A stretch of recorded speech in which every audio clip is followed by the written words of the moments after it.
یا الہی بخش دے سید کو روز حشر تو. عشق مدینہ ان کے آئی ڈی ہے. سوال یہ ہے کہ غسل فرض ہو، فرض نماز جانے کا اندیشہ ہو، سردی کا اندیشہ ذرہ بھر بھی نہ ہو مگر والدہ منع کرتی ہوں تو کیا کریں؟ سر چھوڑ کر نہانے کی اجازت ہو ہے کیا کریں؟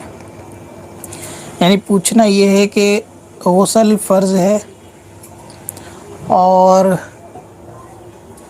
سردی کا کوئی اندیشہ نہیں ہے لیکن جماعت جانے کا خطرہ ہے، جماعت کے جانے کا اندیشہ ہو، تو اس صورت میں کیا سر چھوڑ کے غسل کر سکتے ہیں؟ تو اگر کسی پہ غسل فرض ہے اور اس پہ جماعت جانے کا خطرہ ہے لیکن وقت نماز جانے کا خطرہ نہیں ہے، نماز جانے کا خطرہ ہے، یعنی فرض نماز چھوٹنے کا خطرہ ہے، تو پھر اس کو دھڑ سے بھی نہانے کی ضرورت نہیں ہے اور نہ سر سے نہانے کی ضرورت ہے. اگر وقت اتنا تنگ ہے کہ غسل کرے گا تو وقت جو ہے چلا جائے گا، تو ایسی صورت میں اس کو تیمم کرنا چاہیے اور غسل اور وضو کا ایک ہی تیمم ہوگا اور اس کے بعد وہ نماز پڑھ سکتا ہے.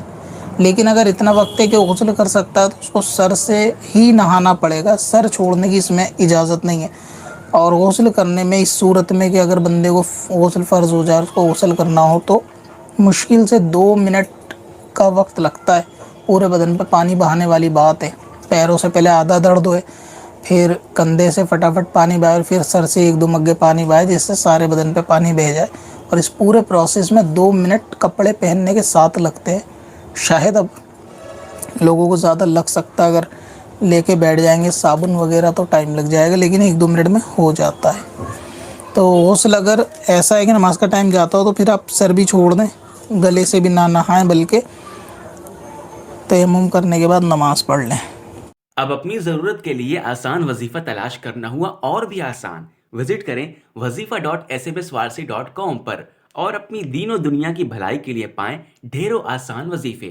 کب سے اپنی خطاؤں کا شمارا جائے گا؟